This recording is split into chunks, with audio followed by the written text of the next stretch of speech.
Ladies and gentlemen, welcome back to the finest Dawn of War Soulstorm cast this side of East Yorkshire. And today we've got a 1 vs 1 on Tranquility's End. Playing on the other side as the Eldar, we've got BADlDreDick. Playing on the other side as the Necrons, we've got Eversor. Eversor will be opening up with a triple helping of Builder Scarabs, Necron Warrior Squad, and triple Plasma Generators. Whereas Dreadick is going to go for a couple of Guardians, Fleet of Foot Research, Aspect Portal, and a Plasma Generator. So the Bad and the Great up against each other in the reenactment of the War in Heaven. Very thematic matchup is the Eldari versus the Necrons. And yeah, the Eldar, in like quite a lot of matchups really, definitely do have the advantage in a few very significant ways, I would say.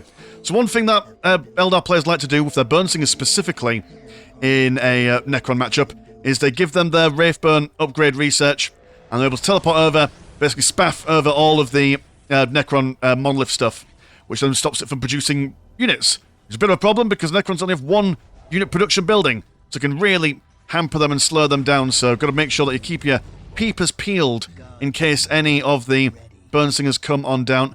I'm going to go for double Dark Reapers, which makes the most sense, just because they're good against heavy infantry, and the Necron Warriors physically can't keep up with them, so we might be seeing a fair few Wraiths coming from the Necron monolith when we do see that Summoning Core coming online. Also the Necron Lord going, I imagine, for the usual trio of... what's it called? Solar Pulse. I will always never remember what these relics are called, just because I'm a terrible person. I'm old. My memory does not serve me. Not like it used to back in the day.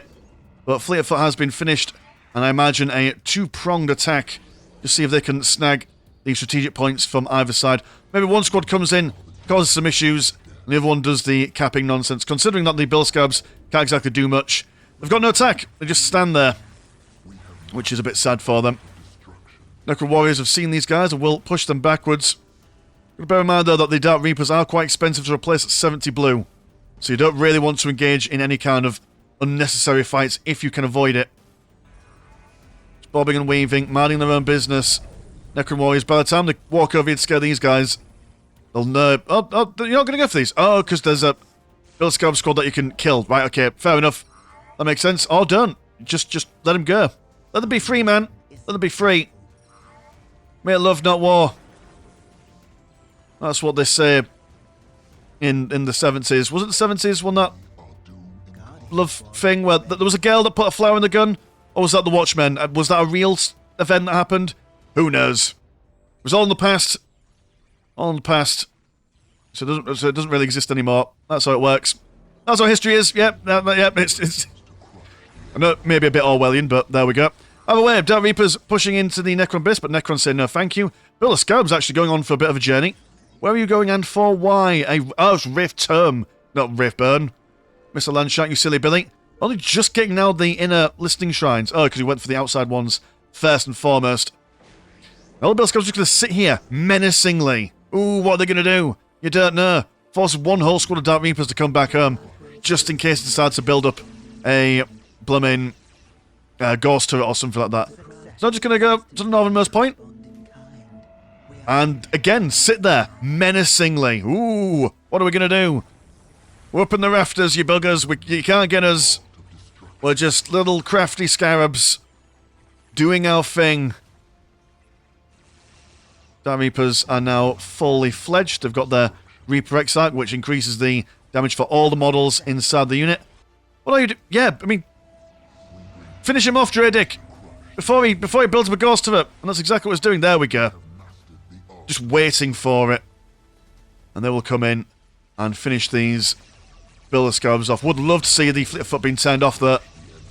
That'd be amazing. But then again, that being said, though, they're still doing quite a lot of damage, so maybe just save on the micro. Why not? Save on the brain power. Necron Warriors, seen the Listening Shrine. We'll start beating it up. We've got a couple of Ghost turrets being built up, but Wraith Term spaffing all over the Ghost turret. Dark Reapers now killing the rest of the Builder Scarabs. And it's quite the predicament the Necrons are in. Do have a Obelisk blowing up a couple of Dark Reapers there. Might potentially get some of these guys down. Necrons, while not fast, they have got quite a decent fire on the move accuracy rate, so not a terrible thing for them. Almost getting two Dark Reapers, but not quite getting them. And Warriors slowly but surely working their way through this listening shrine. Might get it.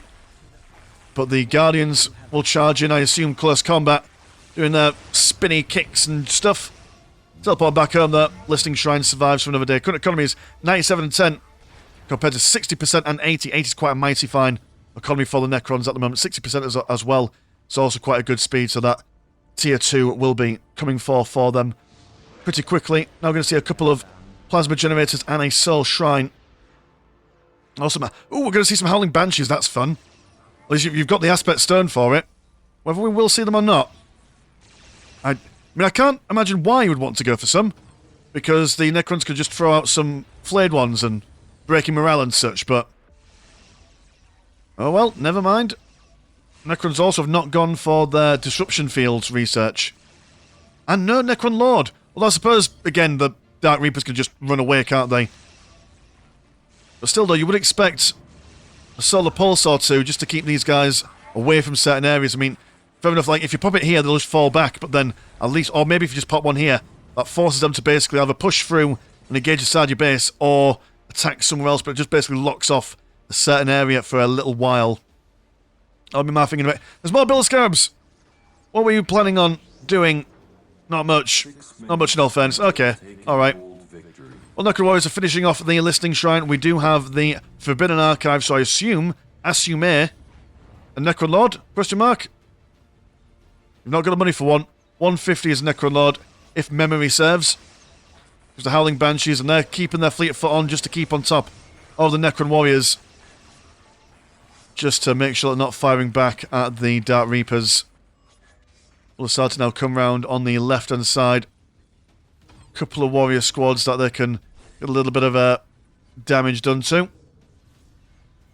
Warriors on the right-hand side struggling with those Howling Banshees. And at the moment, the Eldar have got the map control going on. Which, I mean, it makes sense, you know, that they've got the movement, which the Necrons are sorely lacking. But Necrons could really do with not giving them any additional listening shrines to build on. So that is probably a priority for them. Countdown victory is on the go. Eldar have got all three? Question mark? All three.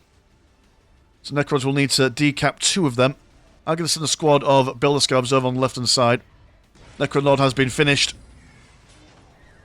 And Obelisk is being whittled down. Builder Scarabs attempting to rebuild it. But I think the DPS from these guys is far too much for them to deal with. There we go. So we've got Phase Shifter and the Phylactery. That's what those things were called. Phase Shift to keep them alive. Phylactery to take reduced damage and increased health regeneration. Or reduced range damage, should I say. I don't think it affects the close combat. Here it comes to slap down a Dark Reaper or two. We've got a fully fledged squad of Howling Banshees now with their glowing swords. And that's a mean customer for the Necron Lord to deal with. Also got the Falcon Grav Tank for repositioning. So even if you do get a mighty fine John Cena beam down, you just jump inside the Grav Tank and fly away. The Necron Warriors are going to start trying to take on this listening shrine on the left-hand side. DreDick's still got that countdown victory on for him. Necron Lord is actually resisting quite a lot of damage. He's not doing a terrible job. Teleports away there. Necron Warriors down on this side. I assume you teleported back home. No, you didn't. You died. That's sad. Sad time for all. If you are a Necron, 2 Wraiths are out. And a little bit of harassment on the left-hand side. Just to keep the Eldar thinking in multiple directions. There's a lot of micro required to be a high-level Eldar player. But even the high-level players, they do end up struggling as the game goes on.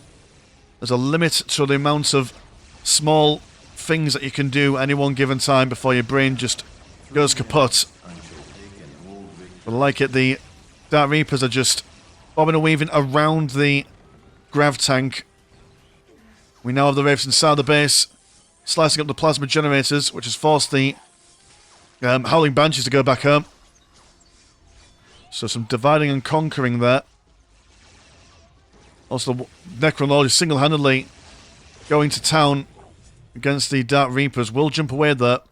A good Necron player can really be a nuisance with his Necron Lord. I mean, I've seen it on the channel many a time. Necron is about to die, and so the opposing player focuses a lot of fire down upon him, and then he just phase shifts and lives. Wraith has been sent back to the Shadow Realm. Will he get back up there? No, he won't. That's a sad time. Full of sad times, this game. Just loads of dead Necrons. Not rebuilding themselves. Big howling scream on the warriors. Gets the morale down to half. Got some Immortals ready to fire down upon the Falcon Grav Tank if they can get some shots in. Howling Banshee taking a significant amount of damage. Wraith is getting around the side to tie up a squad of Dark Reapers. Will attempt to jump around in a mischievous manner around the Falcon Grav Tank as before. One Howling Banshee being thrown around by that Wraith Lord. And finally, the Necrons are looking a little bit more intimidating now. They've got that upgrade, or what's it called? The Disruption Fields. So Necron Warriors will be doing more damage in the range department. Also pushing on the right-hand side to claim this listing shrine. But the Eldar have had this place for so long. Good economies being 60% and 112 compared to 105 and 79. Warlocks are coming out, so they're in tier 3. And Warp Spider. Oh dear, yep, so they've been able to make a grand old use of their economy. Or at least their minor economic advantage for while they had it. Warp Spider's always a good shout. Able to reposition at a whim. Highly effective against infantry and heavy infantry. Got the Wraith Lord with a Bright Lance just in case the Necrons decide to go for any kind of like vehicles like their, oh, what they call the Tomb Spiders. Just moving forward.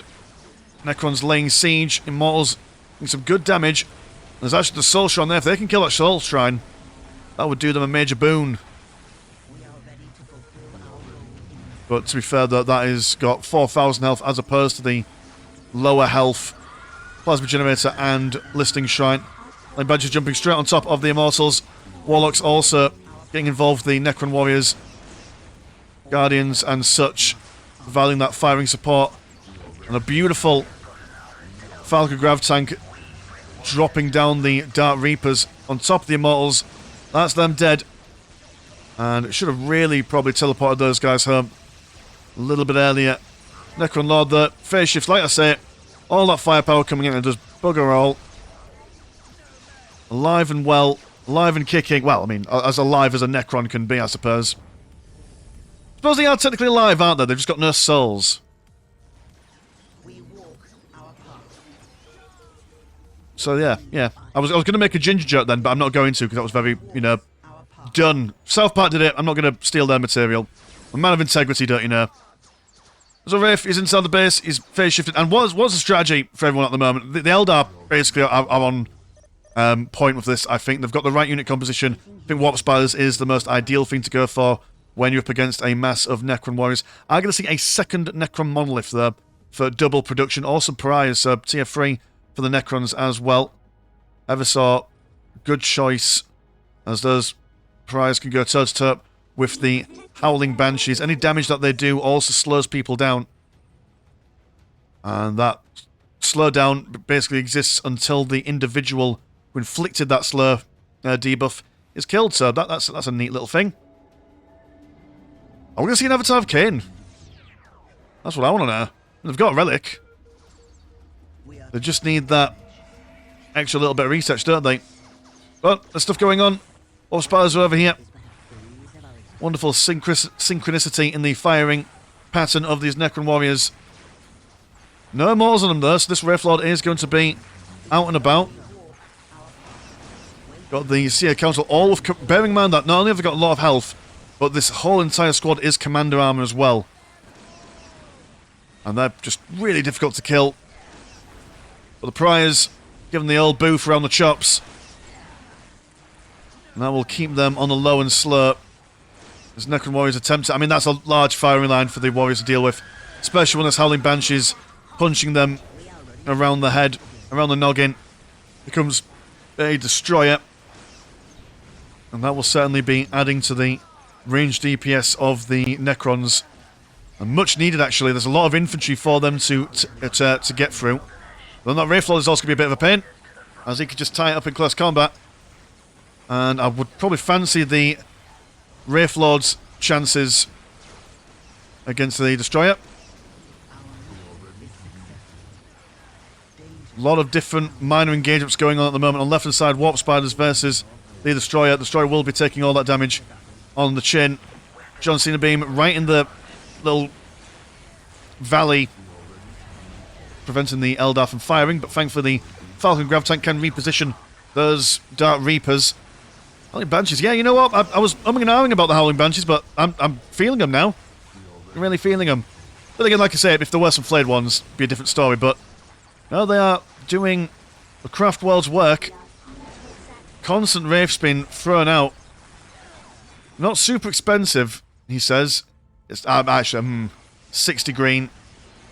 How much money do you have? It's not bad. Your economy could be in a worse position. Necron Lord, though, don't let him go down. And does he? Yeah, he gets down. Was looking like he was going to teleport somewhere else, but not quite getting there. And that's going to be a major problem for the Necrons. Really do rely on your Necron Lord as the game goes on. Sometimes you can kind of just ignore your commanders. Really useful for a bit micro in the early game. And then they kind of fall to the wayside as the bigger guns come online. But the Necron Lord is always a very important character in the Necron unit composition. But the Metal Boys themselves have managed to hold the line here. Maybe pressing a little bit too far forward. I mean, fighting a lot in here as well. There's lots of negative cover that the Necrons can make use of. They do not suffer any negative cover bonuses, or debuffs even. So fighting in the water is definitely favourable. Got that Tomb Spider out for recycling the lads. And, ooh, beautiful explosion with the Obelisk. Knocking all the Warp Spiders out and about. Immortals engaging in glorious hand-to-hand combat with the Wraith Lord. And then falling down. Taking a while to get back up. I should have managed to get him, so there we go. A little bit of teamwork. See what I mean? All this negative cover that the Eldar have to wade through while the Necrons occupy a bit of a island in the middle. And Eldar, you know, they're quite expensive. I mean, how much is a Howling Banshee? Howling Banshee costs, well, let me see, it council cost 80 blue and 50 green, which is just stupid expensive. And the Howling Banshees themselves cost 50 blue each. It seems like no matter how many times the Eldar keep on bashing their heads against this Necron tier wall, they're just not getting through. There's just more and more of them coming forward. Where did the Tomb Spider go? Tomb Spider's over here. And look at all these Necron warriors and Immortals that he could pick up from the field. Also phase shift, keeping the guys alive. Works on not just the Necron Lord, but also everyone around him. Does mean that they can't do any damage there. There he is. Picking things up. Oh, but there's a couple of Bright Lances on the back lines, which are getting some licks of damage in there. And, that's such a shame. So when a Tomb Spider dies, any of the bodies that is recycled are lost with him. So those Necrons, never to be recycled again. R.I.P. Sweet Prince. Or Princes. Or Princesses. Necrons can be ladies too, don't you know? Either way, the Necrons are slowly but surely being pushed back. They've captured a strategic point outside the base. John Cena being played, I think maybe a little bit premature. There's no major engagement going on over there at the moment. We want to save it for another time. While that's going on, off in the distance, a couple of Guardians and a Dark Reaper squad taking care of that Obelisk. Now, this stage of the game, are you... Yeah, so you really need to recapture that and build up another Obelisk, as you're now squad capped.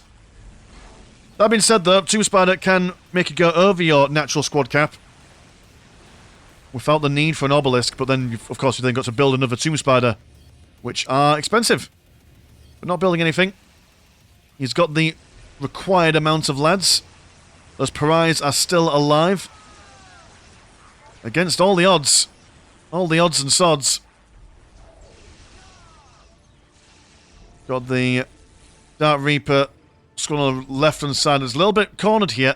There's no more Falcon Grav Tank to keep him alive and safe. Warp Spiders can always reposition, but those Dark Reapers, they're stuck in Tier 1 technology. We'll maybe do it for Fleet of Foot. There we go. Like I said, it's really hard to keep the micro on top with your Eldar at all times. We have now a couple more squads finding their way back and over to the left-hand side. They have captured this space, and the Burnsinger will be building up a listing shrine on top of it. We now have got another destroyer and some more Wraiths just to keep on top of the Dark Reapers. Necrons inside the base. The prize are just not leaving the Seer Council alone. They're designed for one thing and one thing alone, and that is to beat up some snot-nosed Eldar. The Seer Council are not enjoying it. They're not fans. Would a Harlequin be quite a useful addition to this little menagerie of melee combat going on? I reckon so. Send a lady out, jumping around, knocks these guys over. I'll see a council to focus on small amounts of lads. Necrons are going to fall back, anticipating some Eldar shenanigans while a different Necron force goes into the Eldar base. You'll see another Warp Spider squad. I do believe that's all three. Is it all three? One, two, three. It's good to be me. That was the song. Yep, triple Warp Spiders. If they can get them together, teleport in, and they're able to really focus down a squad or two. Remarkable efficiency. Well, you've lost the Listening Shrine. You're about to lose your Vehicle Forge. And now is a desperate defense. Where are the rest of the Eldar? Where are the rest of the Eldar? They're in the middle fighting. Don't be in the middle fighting. Go back home and defend. You have some more Warp Spiders. Sorry, I'm trying to get a good angle. I can see all the action here. There we go. I can see everything now.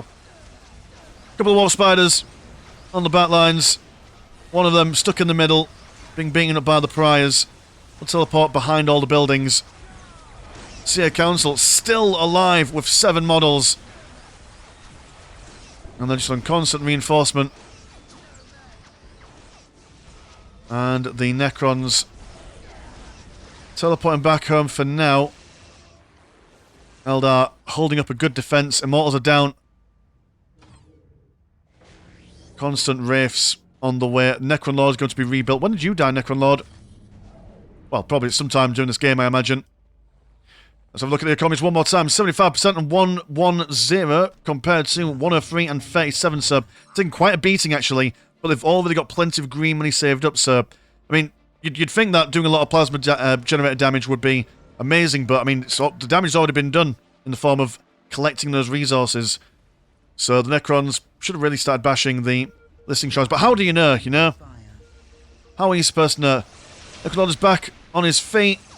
His face shifting out the way. Little pocket dimension of his own. Can't touch me. You're a real nuisance.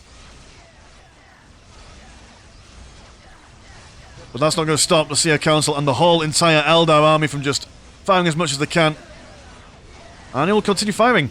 Fighting even. Before teleporting away. That's good. I was worried that you'd just continue fighting there. Sacrificing a fair bit of health, but your health regen is quite remarkable. Also, Necron Lord, as the game goes on and the Necron Monolith increases in size, so too does the Necron Lord's strength and general capacity to wage war. So that's pretty good. That's pretty useful. Fear the judgment of the council. Wraith just putting out some tender hooks, seeing what's out there. What's out there is just death and sadness. Critical location will be decapped.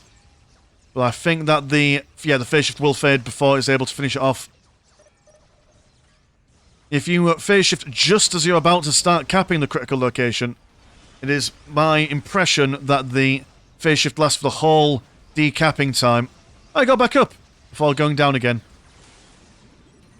Never keep a good Wraith down. Or a bad Wraith for that matter. Plenty of Necrons, but I don't think this is enough Necrons. Eversor, I don't think this is enough. But Necron Lord teleports around the back. Big John Cena beam, no one's firing apart from these Dark Reapers, but the Warp Spiders can just teleport out of the way. It's no problem for them. Got a couple of destroyers there. They thought they were jumping into a nice, happy time, but lots of firepower coming towards them, so they'll just reposition again. Really hard to keep the Warp Spiders in a less than ideal position. And now it's just a killing field. There's just fire coming on either side. Necron Warriors falling down. Swift as you like. Also those bright lanterns on the back lines taking care of any kind of vehicular nonsense that the Necrons can bring. Well, it sounds substantial. The Necron vehicles aren't amazing. But there we go. Eversor decided, no thank you, that was too much. But yeah, it was just a case of, I do believe that the mainstay of that combat was the Eldar being able to maintain map control for so long, being able to get extra gubbins from their listing shrines, and being able to get a really big army towards the end. That unit composition, man, that's a powerful thing. Maybe there was a reason why it was Wraiths instead of Flayed ones. I think Flayed ones are a little bit too slow to keep on top of the Eldar, so that's fair enough and understandable. But yeah, I think maybe also that unfortunate situation with the Tomb Spider was able to stay alive and just harvest more and more bodies. You could have been able to maintain like a constant forward assault, just constant resupplying of the troops there.